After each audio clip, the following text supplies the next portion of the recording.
réalité, ce que j'éprouve en ce moment, c'est de l'indignation en fait. Il faut se le dire clairement, parce que vous savez que dans cette histoire, il y a eu un homme qui a été arraché à la vie à fleur d'âge. Il y a des enfants qui sont à bas âge, aujourd'hui orphelins. Il y a une femme qui est triste parce qu'en fait, en réalité, elle a perdu un homme.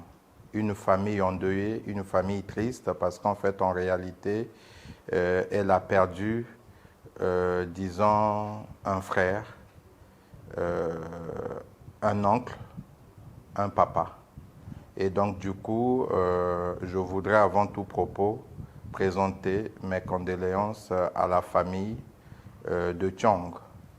Et aussi, il faudrait préciser que dans cette histoire, il y a un homme qui, en fait, en réalité, a été injustement incriminé, accusé à tort d'être effectivement le commanditaire de cet assassinat crapuleux.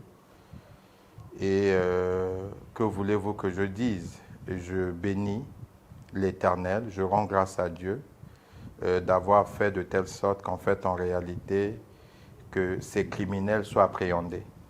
Et je voudrais aussi profiter de votre micro pour rendre hommage aux forces de police.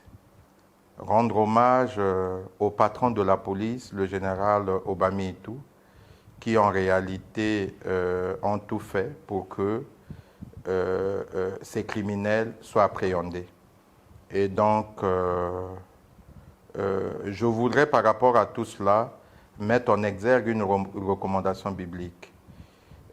Pour nous qui prions, pour nous qui croyons en Dieu, je voudrais en fait en réalité appliquer Matthieu 18, le verset 22, qui en réalité nous recommande le pardon. Il est important que je puisse effectivement opter pour cela. Pour cela, c'est le pardon, comme Dieu nous a toujours pardonné. À ceux qui m'ont injustement incriminé, qui m'ont accusé à tort, qui ont pensé en fait en réalité la politique était là pour salir, pour détruire, je leur accorde le pardon. Voilà. Oh, je pense que je n'ai aucune démarche, je n'entreprendrai rien du tout. Je dis tout simplement que je bénis l'Éternel d'avoir fait de telle sorte que la vérité soit connue de tous. C'est ce que je vous ai dit tout à l'heure. Et puis, bon, dans le fond, comme je l'ai dit, que ceux qui étaient derrière cette manipulation, cette cabale médiatique aujourd'hui sont confondus. Parce que la parole de Dieu nous recommande, nous dit clairement dans Deutéronome 32, le verset 35, « À moi la vengeance, à moi la rétribution ».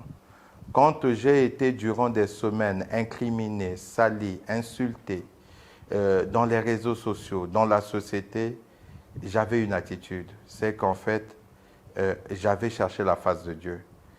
La parole de Dieu nous dit toujours en fait que je me laisserai trouver par ceux qui me chercheront de tout leur cœur.